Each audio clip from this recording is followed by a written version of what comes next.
Good evening, good evening, good evening. This is Reginal, the Peopleologist, and welcome to another episode of We Are Ready. We Are Ready, where we focus on putting ourselves or preparing ourselves to be in position to be ready for whatever comes, whether it's a pandemic, or pandemonium, chaos, or conspiracy, or whatever tactics and strategies are necessary to put us into a position so that we can be in a better position for ourselves, our family, and our community.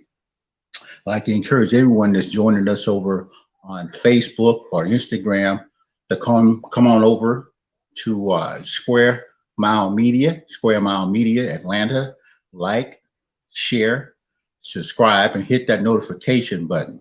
Please hit that notification button so that you can be aware or informed when we come on board. We have a lot of great programs over here, and we look forward to having some strong and powerful programs in the future.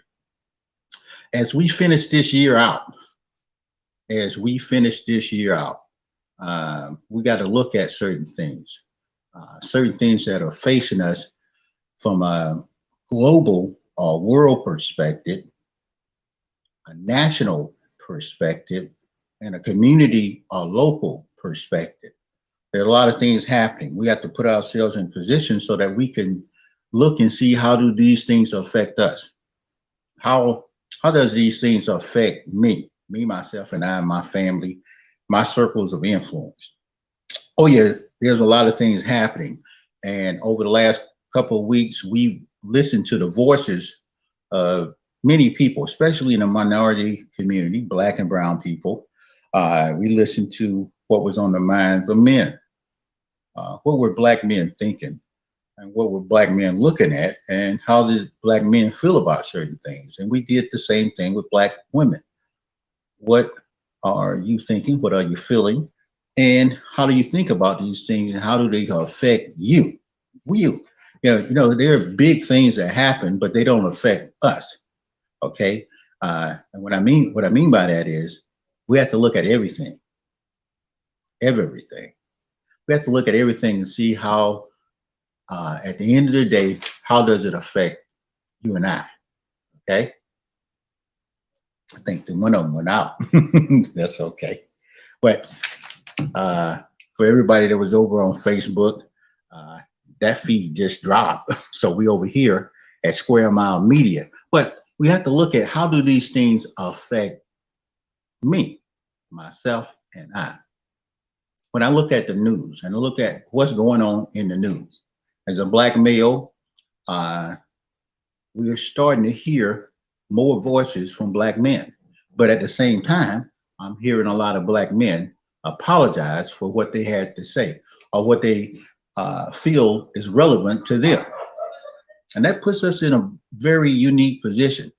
For one of the first times here in America, especially around the world, Black men are in a position because of social media to get their point of view out in a faster, clearer, more precise way.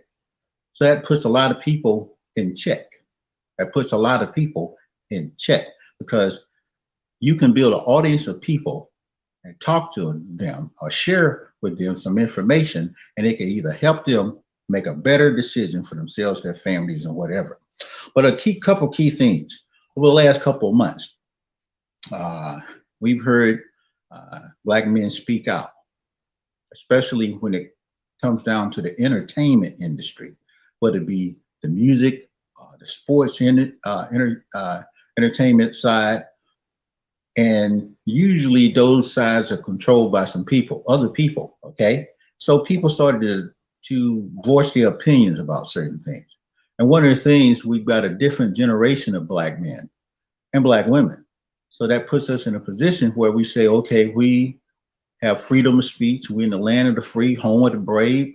My opinion should count, and it should not account against me. Okay, it shouldn't account against me.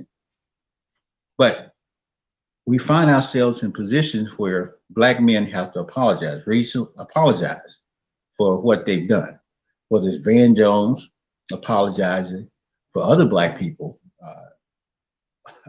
apologizing for other black people. And then I have to ask myself, do I really want Van Jones uh, apologizing for me? Okay. And we look at what Ye, we look at his comments that he said over the last couple of months, a couple of weeks. And we've seen him go up and down the ladder from wearing White Lives Matter shirts, and that turns some people up, to making comments about the Jewish people. So, do we really want that brother speaking? Do I want that brother speaking for me? And I must put this out. All these opinions tonight are my opinions. This is Reginal Drummer, the peopleologist, not to get anybody else in trouble. And then we look at Kyrie Irving. We said Kyrie Irving just sent out a tweet about a movie. And I know I send tweets out about movies all the time, but I've never been put in check. I know he's a more high profile person than I am, but how do I feel about that? Freedom of speech. And those are three different scenarios, but do I think that they should have to come before a jury of their non-peers and put in time out? I don't think so. I don't think so. I think some of the other men should be quiet. I think some of the other people should be quiet. And I think what's happening now is black men are starting to pinch themselves and wake up and say, you know what? I've got something to say. I believe a particular way about this particular thing. So we're going to be going over some things, okay? And when I look at the worldview, because we're looking at things from a world point of view, we have to look at the world, okay? We have to look at the world, what's going on. Yeah, we are aware of a war in the Ukraine right now. We are aware of how that affects a world situation, affects our oil and other things. We are aware of that. But sometimes it's so far distance, we have to ask ourselves, how will it affect me down the road? Me. Because right now, it might just be a conflict over there. It just might be a conflict over there. But as we get deeper into this thing, it will affect you, me, and our community. If there's a war or a situation, guess who's got to go on the battlefield? I'm gonna give you a second to think about that. Who's got to go on that battlefield? It would be our sons, daughters, nephews, cousins. Okay, so something that's a world event can really mean something locally to you and I. It can mean something locally to you and I. Even with the recent trade of Brittany Griner for Victor Bout. Now, most people hadn't even paid attention or don't even know who Victor Bout is. What did he do? Our closest hint of him was a movie that was done a couple years ago.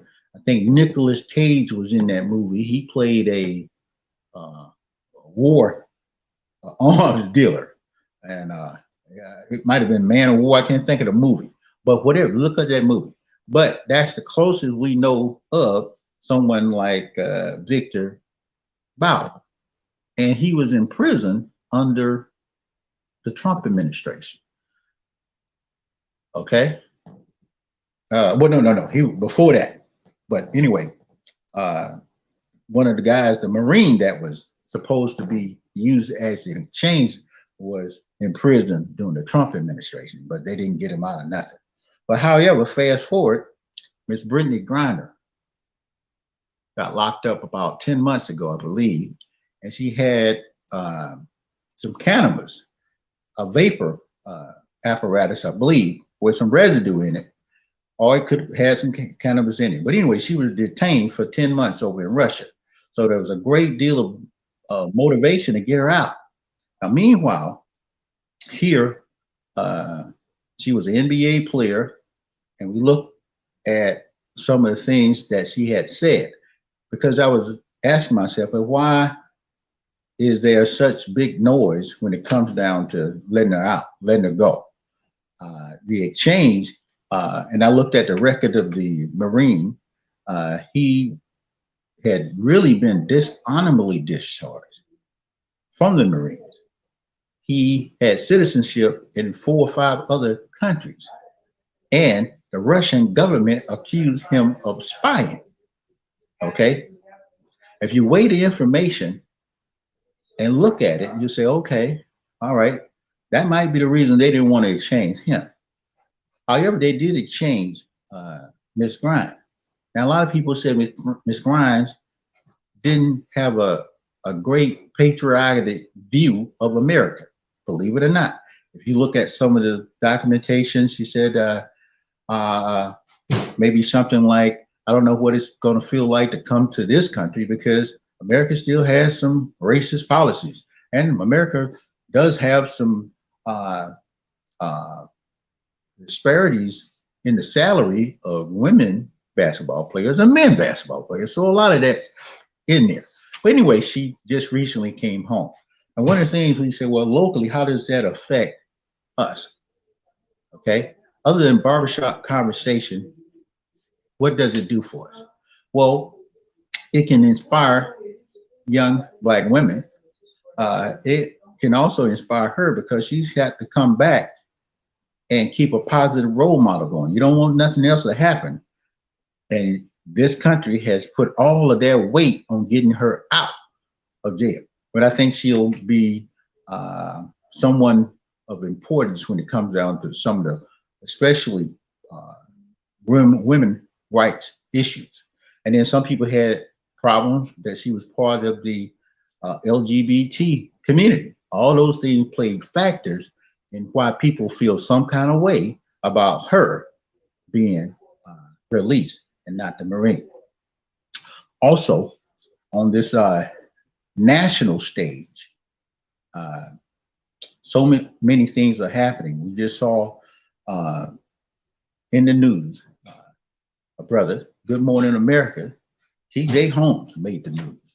T.J. Holmes. I think he was a correspondent, or he was someone of great importance on the Good Morning America show, and he had an affair with another man's wife. Now, that's not uncommon. Not that we agree with it, but he's been labeled by the media. Again, he's been labeled by the media as what they call a consistent breaker of rules when it comes down to family values. And again, we ask ourselves, why is it that the Black man is being held more accountable than anybody else? Why is the Black man being held more accountable than anybody else? Why does he have to be taken through the carpet, put out in front, and air all of his laundry, and it's not being done with anyone else? There's many affairs that happen in Hollywood, on whether it's the movies, the TVs, whatever, television shows, news, whatever. But this brother is in the news today. This brother is in the news today. But this is national news. Also, again, the voice of Black men. Jerry Jones in the area of entertainment. Jerry Jones in the area of entertainment, which is sports entertainment. Jerry Jones is the owner of the Dallas Cowboys. Jerry Jones is the owner of the Dallas Cowboys. And Jerry Jones was seen, I think in 1956, he was like 14 years old. he was standing in the way of a particular school being integrated. Okay, now he was 14 years old. Now, we can give him a pass. Okay, it's something that happened. Jerry Jones was about 80 years old. Okay, it happened a long time ago. But one of the things that he's not being asked to say anything other than, "Hey, I made a mistake," and that's it. Nip it in the bud. There's a little pressure to say he should get out of ownership of the Dallas Cowboys, but I don't think that's going to happen. I don't think the players are that strong where they'll say you know, I mean, who's going to buy Dallas, the Dallas Cowboy team? I think the last time a I think that was the owner of the Clippers that said something about Magic Johnson. He had to sell the team, and you know what happened over there. But again, another example of males, and in this particular episode, a situation, a white male, he doesn't have to apologize. He doesn't have to make any excuses. He just flat out said, "Oh, it happened. I'm sorry." Boom. That's it. No meetings for racial tolerance or none of that type of stuff. You see what I'm saying? So we have to ask the question again, why are black men apologizing when they make a mistake? And that's what is in the world stage, the national stage, or the local stage.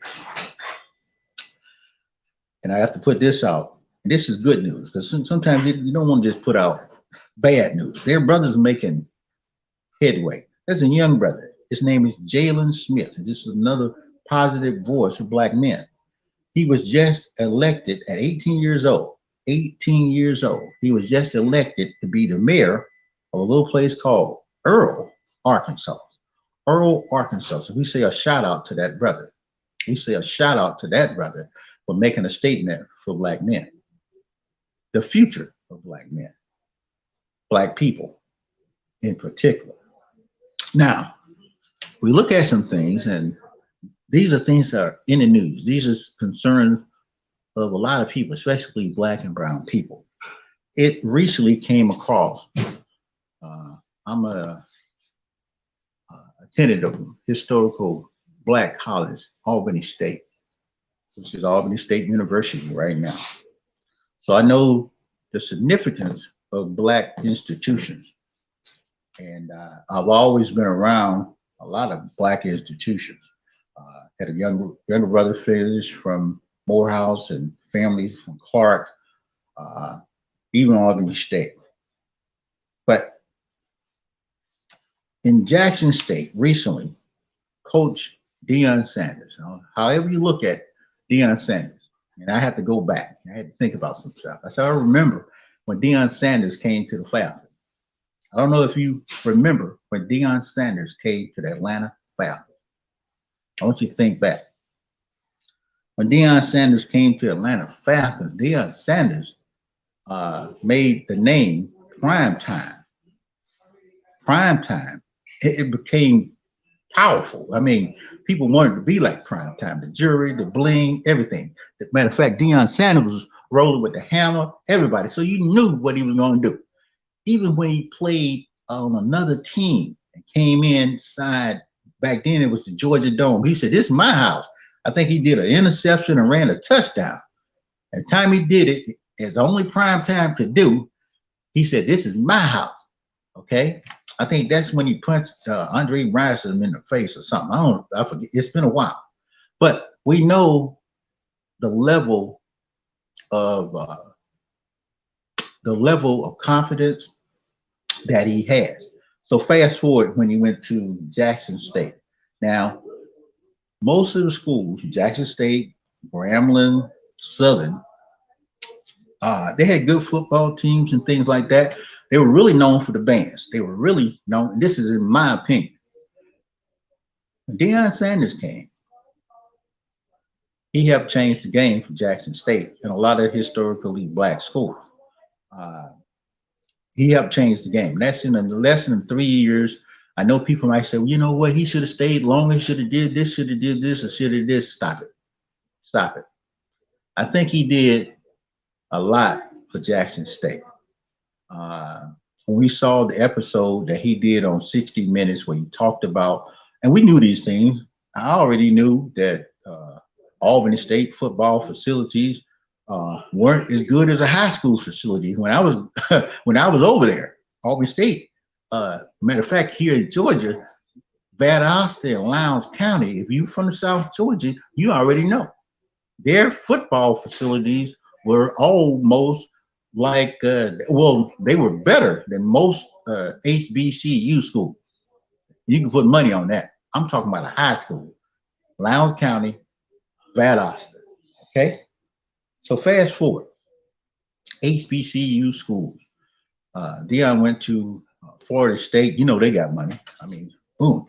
Well, anyway, not to say that the attitude and the commitment is not there, because a lot of people that play at HBCUs have actually gone to the pro with less material, less stuff, but they had a lot of heart.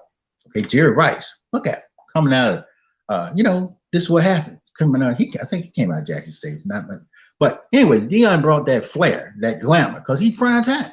He brought the television network. He told them he gonna sell out the games, all that type of stuff. They had sold some games out, but they wasn't selling out like that. And he put his own money into things to make things happen. Now, when we look at historically black schools, you got to ask yourself. I have to ask myself. It's been almost over 40 years since I last attended a historically black college. Okay, I mean, as a student. Now, I have to ask myself this. Somebody put me in check. This is a drummer. If you just gave $1,000 a year, I'm like, damn, that's a lot of money. If I just gave $1,000 a year, $1,000 a year in 45 years is what? About $45,000. If I gave 100 a year in 45 years, that's $4,500.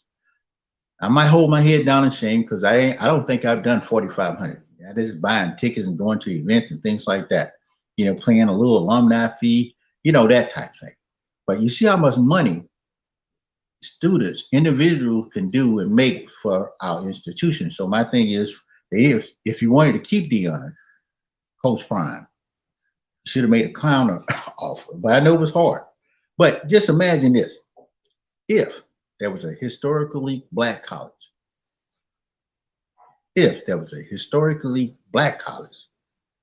and they went to, let me pick a coach, Nick Saban from Alabama.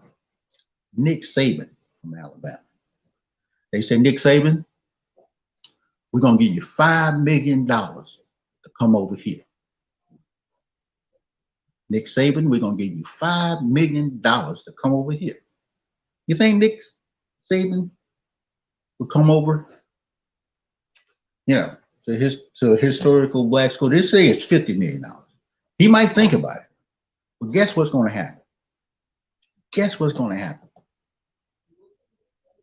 That institution is going to come up with the money and the means to either match or exceed the offer. It will come up with the money, the means, and the material to match or exceed the offer. That means the fans, everybody will say, hey, we got to keep Nick. Now, that's not the case in Jackson State. Not putting people down in Jackson State, but if you really wanted to keep Coach Prime there, you said, man, we got to keep this brother here. At least be able to make an offer on the table, make some things happen. When you're going up against the odds to equip or put a historically black college into, you don't want them to, you already know they can't compete against Alabama or somebody like that, but you want them to be able to play, hold their heads up, and you don't want them playing in sloppy facilities and all this type of stuff, playing on jacked up fields where players get injured because of the field messed up and equipment jacked up. You don't want that. But anyway, that would be my thing for people down in Jackson, Mississippi, and any other historically black college. If you want to keep your quality people, we got to come together. You got to put some groups together and make some things happen. We got too many fraternities. We got too many sororities. We got too many alumni they have left and haven't given anything back. At least, not a dime. It is what it is. It is what it is. So before we can tell somebody what to do and how to do it, we have to ask ourselves, what type of accountability do we have to help ourselves, to help our communities, help our nation. Okay.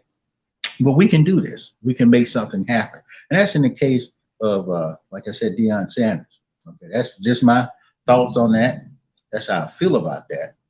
And yeah, I think I'm going to stick to that. Recently, here in Georgia, another local issue, we had a runoff. We had a runoff for the state, for the U.S. Senate position between Herschel Walker and Raphael Warnock. Herschel Walker and Raphael Warnock. Now, I didn't really want to see two brothers, go at it go at it. But these things are going to happen. We're going to find ourselves on different sides of a particular issue, and we're going to represent somebody or some entity. In this case, the Republican Party and the Democrat Party. Now, I consider myself to be an independent. That means that I'll vote for a Republican or I'll vote for a Democrat. And I have voted for a Libertarian Party, and I think one time I voted for somebody on the Green Party. I know sometimes people say that's a wasted vote. Drummer, that's a wasted vote. But I'm voting my interest.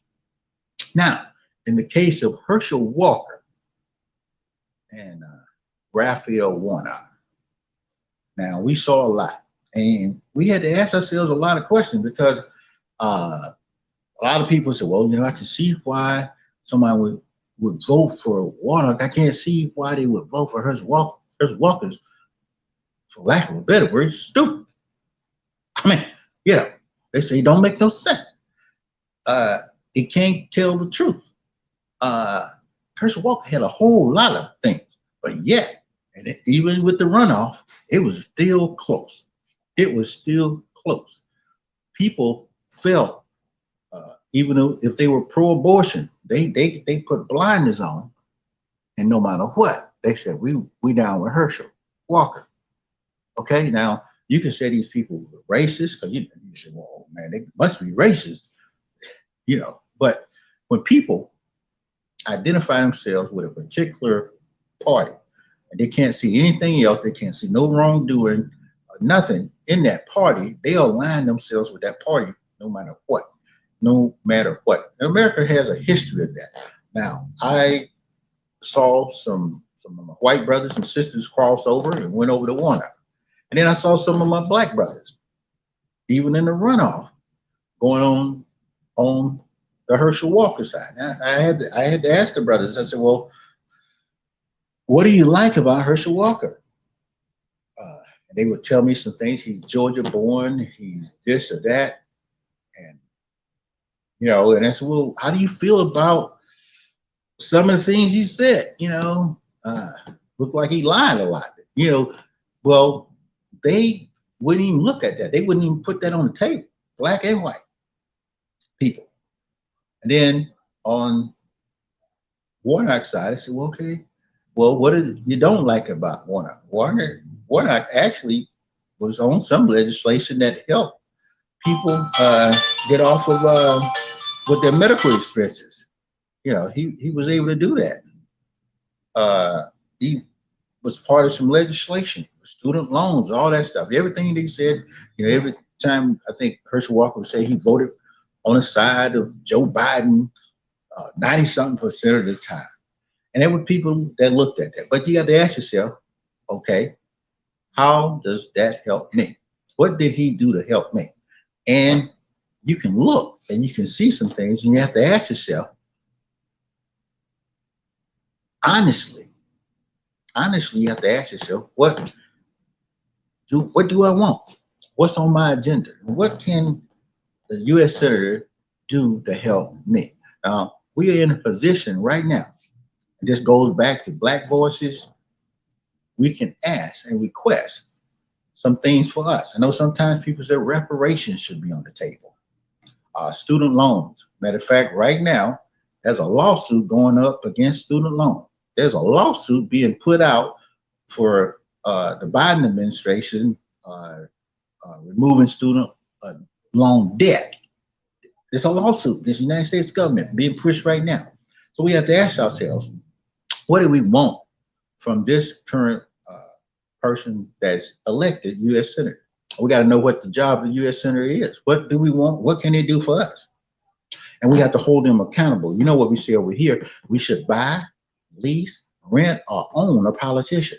We should buy, lease, rent, or own a politician. If you don't have an agenda, if you don't have something that you want for yourself, your family, your community, guess what?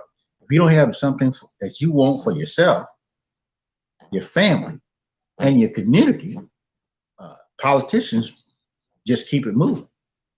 You just see them every either 2 to 4 years asking for your vote, asking for your support. So we have to come up with an agenda that we want. If it's reparations, we at least got to put it out there and hold them accountable. And we at least have to know what we want locally. If you want better schools, you got to be on them for better schools. You want better roads, you want to cut down gentrification. All these things are critical, especially now for Black and brown people. So we have to be more proactive and more aware than ever before on the national issues, the world issues, and the local issues. We have to put in ourselves, we have to understand the moment that we currently are in. The moment that we are currently in is one of the most critical moments we can all be in. If you're an older person, say you're a junior, senior, like myself, 64, 65 years old, okay, probably got about, what, anywhere between 10 and 20 more years of good life, okay? But you got sons and daughters. They probably got another, what, 40, 50, maybe 60 more years of good life. If you got grands or great grands, they probably got another 60 to 80 years of good life. Okay? Generational thoughts. We have to think down the road. Not only what do we want for ourselves right now, but what do we want for them? As an older person here in America, I have to think about my health. Goodness. I got to think about my finances. You know, it's harder to go out here and get a job or work as you get older. These are things that we have to think about. These are local issues that are facing us right now. It's hard to start over. It's hard to start over. We are about to finish this year out. And all this is just thoughts for tonight, but I want you to think about this stuff. Yeah, we talked a little bit about some national and world and events, but I wanted you to think about yourself. Okay, this new year is coming up. And there's some things we have to be thinking about at all times. And then we always say thinking ain't illegal yet. Thinking ain't illegal yet. We have to be prepared for what's coming. There's going to be a new election coming up, all that stuff coming in 2023. Matter of fact, around November 2023, they're going to be getting ready for the presidential election. Bam, bam, bam. This stuff don't stop. It's a system. It's in place. But we have to think about how we going to position ourselves. We got to put our strategies together. How we going to position ourselves with all the stuff that's going on. We see what's going down. Possibility, and that's another national issue. Didn't even bring it up. Trump's coming back. He probably won't be indicted. But guess what? Just a threat or the thought of him running shakes up the party, shakes up the Republican Party, shakes up the Democrat Party, because they don't even know Joe Biden and Kamala. They don't even know if Joe gonna be around. Uncle Joe, you see what I'm saying? But anyway, they even thoughts about what's the governor that just got elected here in Georgia, being a front runner or vice president nomination for the state of Georgia. And you heard this first. I'm gonna whisper this out so nobody else will get it. There's also the governor of Georgia just got elected. There's a chance that somebody will pick him as a running mate in the on the Republican side for the presidential nomination. Okay, I want you to look at some things. Strategy is everything. We have to look at stuff worldwide, nationally, and locally, how it affects us. Okay, you and me. Okay, yeah, he can put himself in position to be selected as a what? A vice president candidate. It could be the guy out of Florida, DeSantis, that's going to be the presidential nominee. And there's still some folk that are Trump humpers. But anyway, coming back to us, me and you, we have to look at how can we position ourselves over the next 30, 60, 90 days so that we can be prepared for what's coming. Now, part of our We Are Ready strategy is looking at current events, activities, and things of that nature. COVID-19 still, the monkey virus is going to be something new that comes up. The news, before we get off the air tonight, there'll be something that happened. Crime in our neighborhoods. I thought about the young lady that was down in Mexico that was killed, and they bringing her friends, her entourage back. A sad situation where this young lady, man, she was, her and her friends went down to, some part of Mexico, and they killed her. They killed her. So we got a lot of stuff that's going on in our communities. We got crime here in Atlanta. Yep. 14-year-old, I think 2 young teenagers were killed at a shopping plaza. And it's something happening all the time, but it's going to be our call to action to do something about that. It's going to be our call to action to do something about that, because on the agenda, even though we want reparation, but we still identify as a target people that's causing a lot of problems in the inner cities. We still have been identified as the people that are causing most of the problems in the inner cities, but it's the schools, just life in general. So we got to put ourselves and keep ourselves in position so we can conquer some of these issues, okay? Drug problems, things of that nature. But this is one thing I wanted to put out for me and you.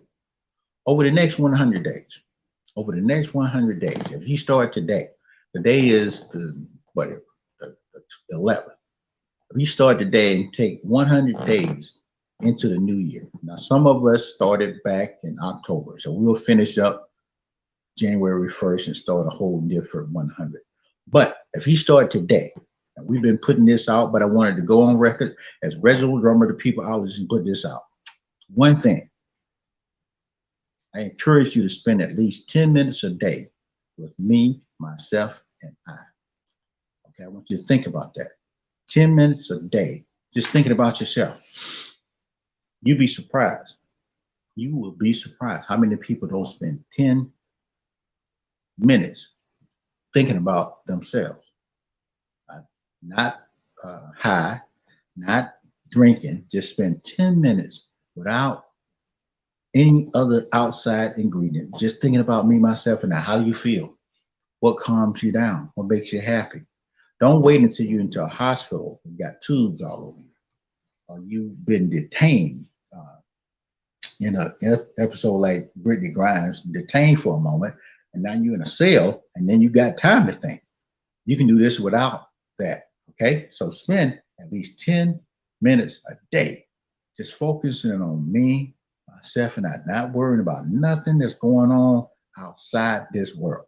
You guys with me? Number 2, this is extremely important. I encourage you to drink at least 16 ounces of warm water in the morning before you go to bed. We'll cut it down before you go to bed. I'm going to tell you why in a minute.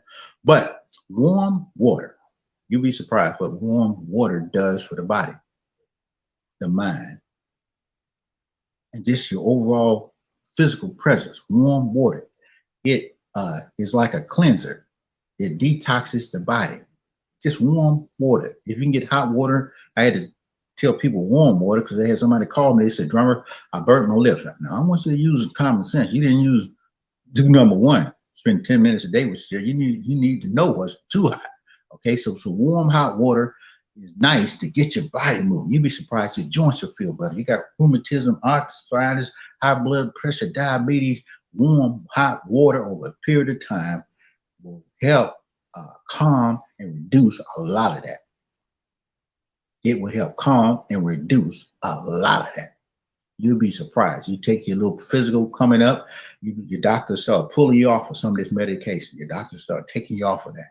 Number three things: walk, crawl, hop, run, jump, clap your hands for at least 5 minutes a day, every day, every day, every day. You'd be surprised what that does for the body.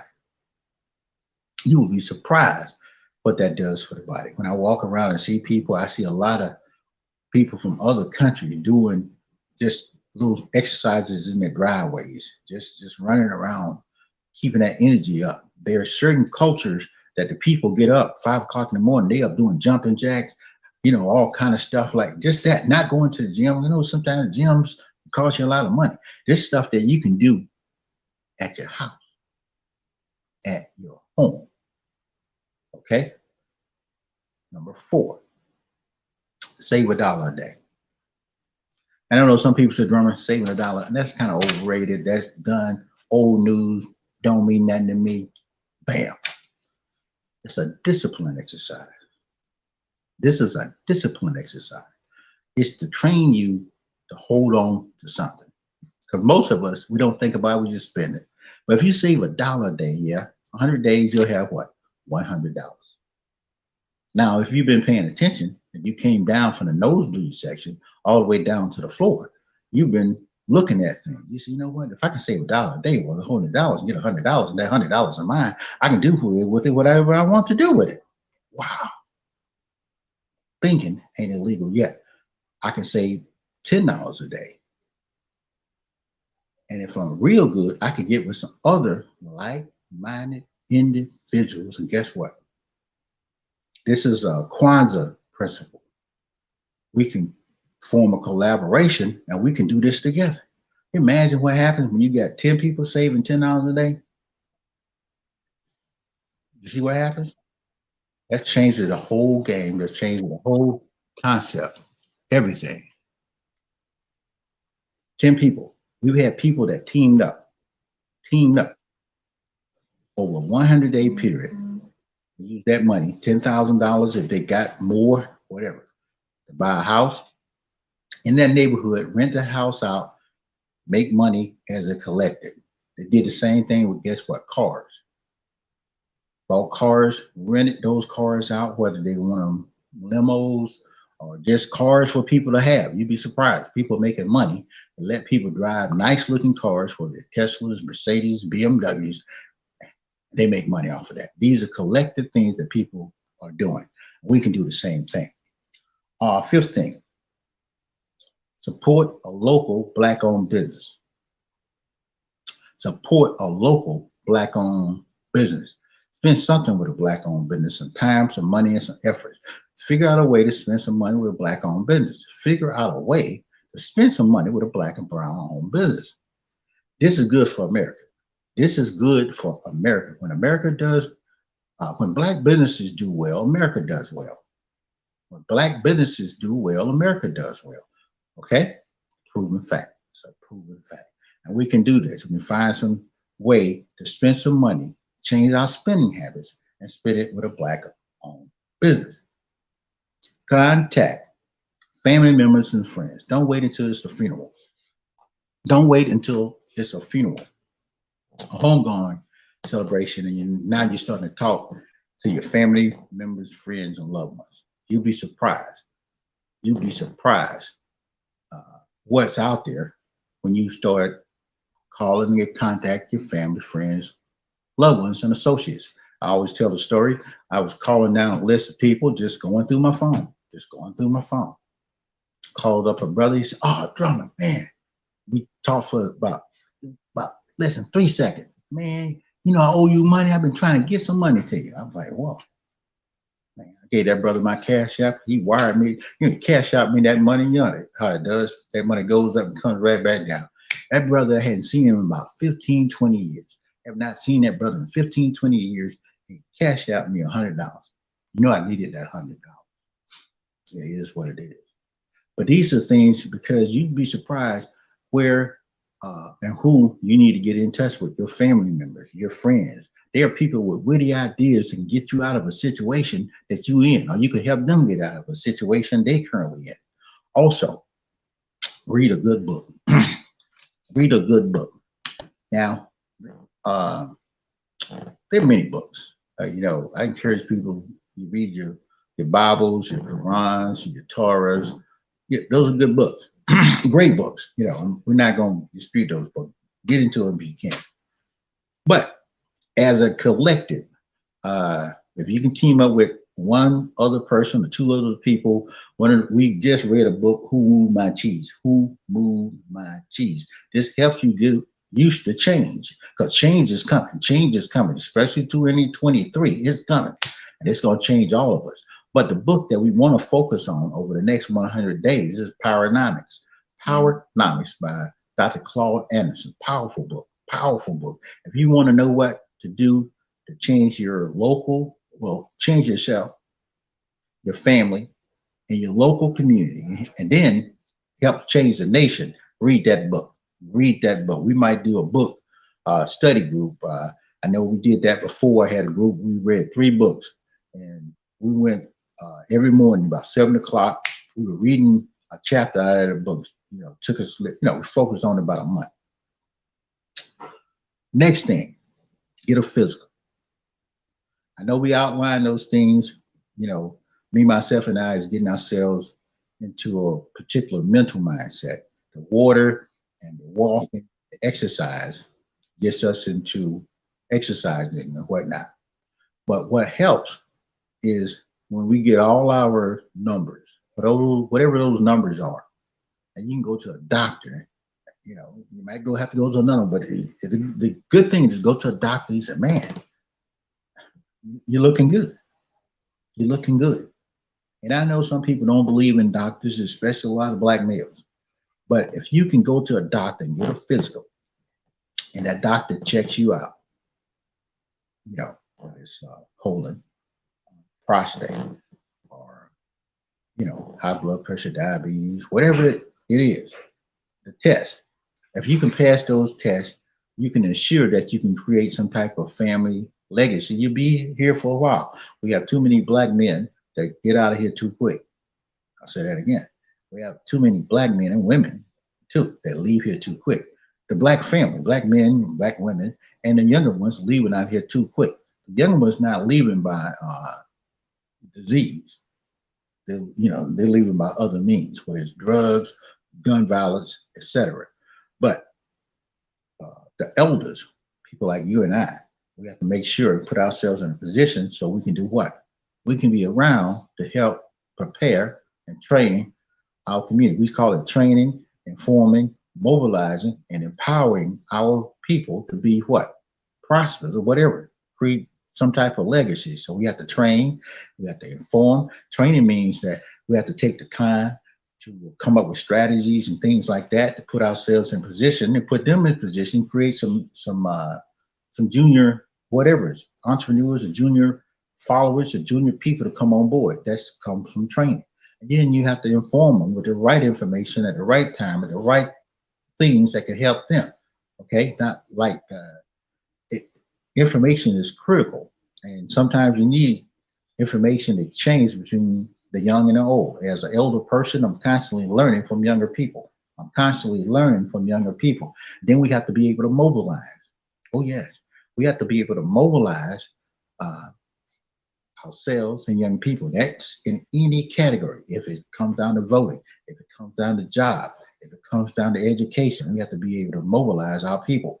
And then we have to be able to empower people. Empower people.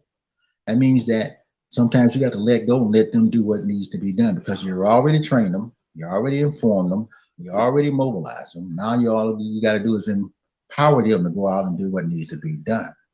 Okay. Then the next thing, this is critical. You better come up with a survival plan. Critical. You better come up with a survival plan for you and your family. Nobody's coming. Okay? Nobody's coming. If there's a pandemic, or pandemonium, or the next big scam, next big event, a situation, are you ready? Will you be ready? So you better come up with a game plan. Now, we outlined some things over the last couple of weeks, and I go over these real quick. Real quick. One, I encourage you at least once a month, have you a survival session. If it's just you, your family, your circle of influence, once a month. One of the things that you can do is cut the power and the water off for 3 days. Now, if you got medical things and things like that, get that in order. Try one day at first. It's like a fast. This is a survival fast. For one day, figure out a way that you can go without water. If water was down for a day, because a lot of people have a nut fit if they can't get water out that faucet. They can't find food, this type of stuff. But if you can do 3 days, practice, you want to be able to do at least 3 days, cut the power off in your house,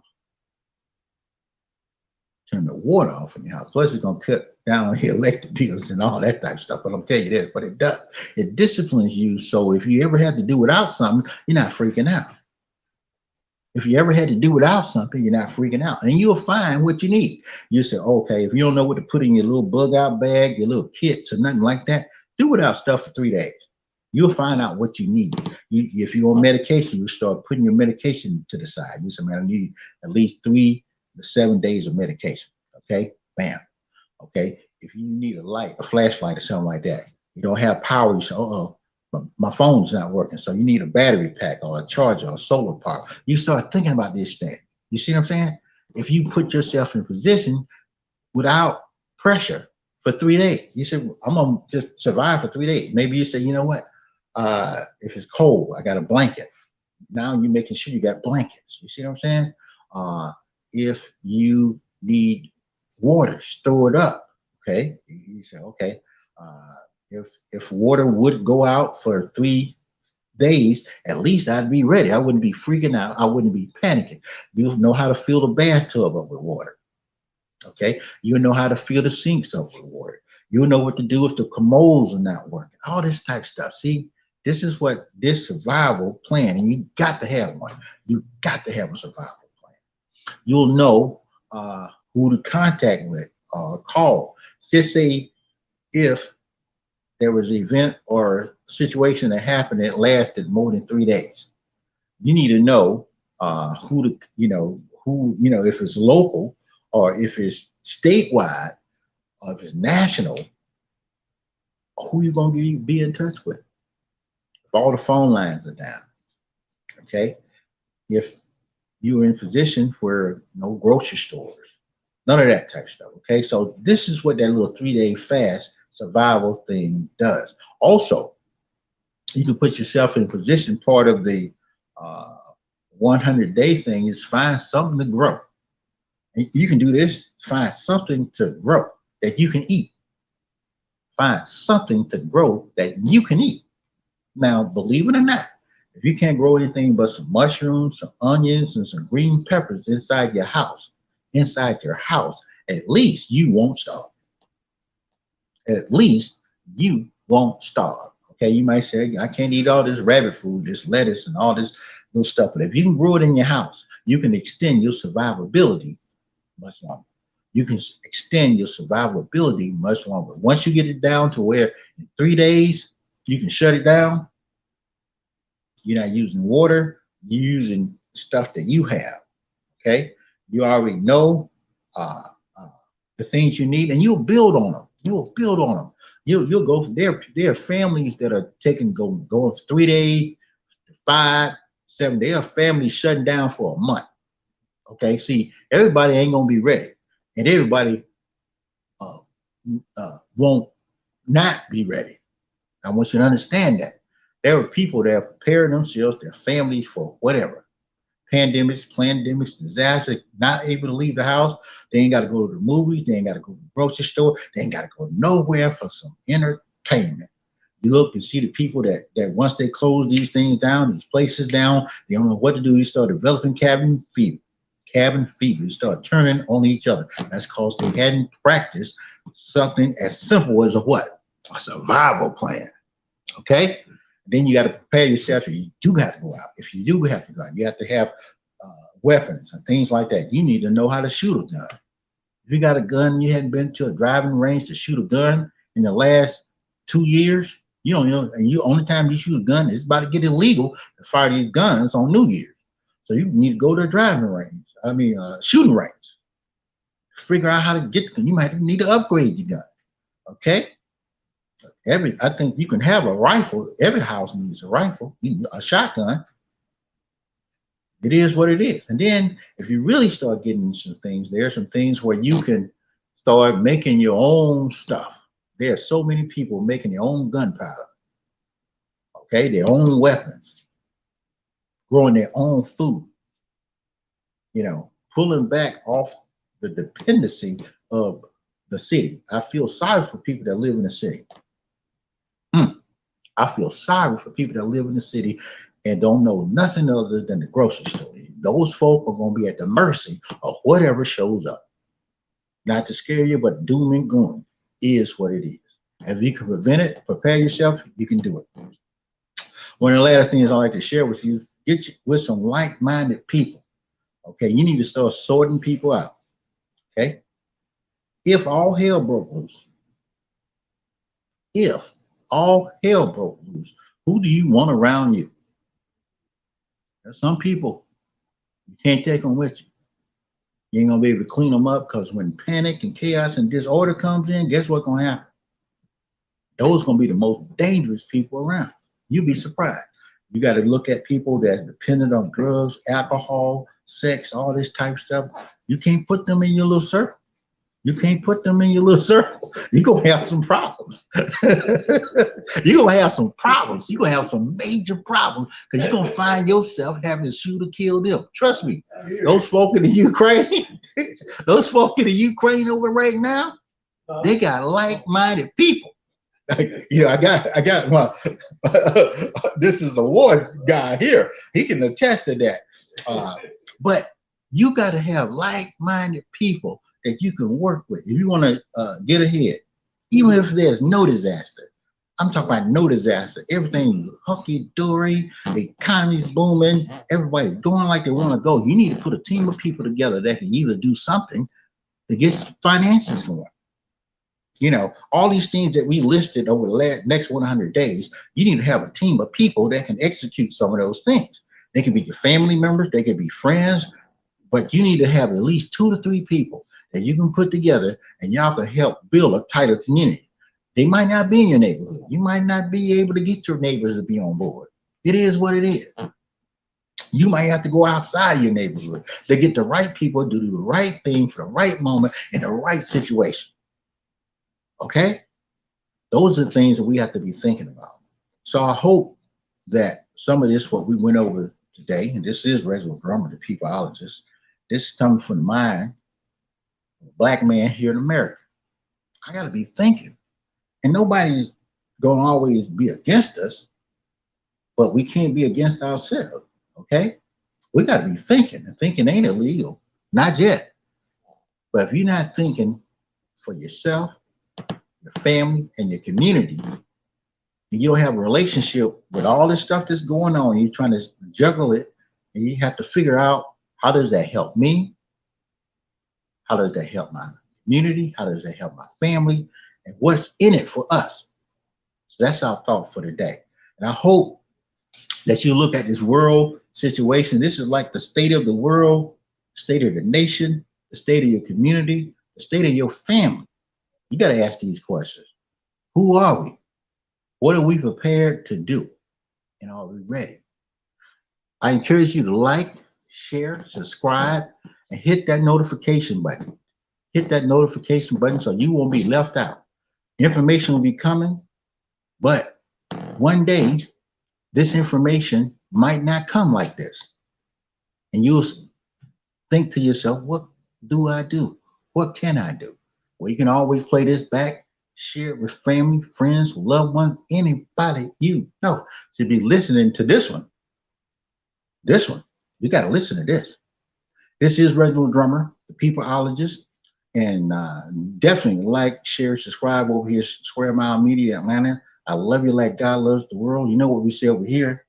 Man, the secret to all these problems, the secret of walking on water is just knowing where the rocks are. So the secret, the solution to everything is what? Right up here. Don't let nobody steal this space. Don't let them get it for free. Charge them. Make it prime time. But anyway, this is Reginald Drummer, the peopleologist, and I'll see you next week.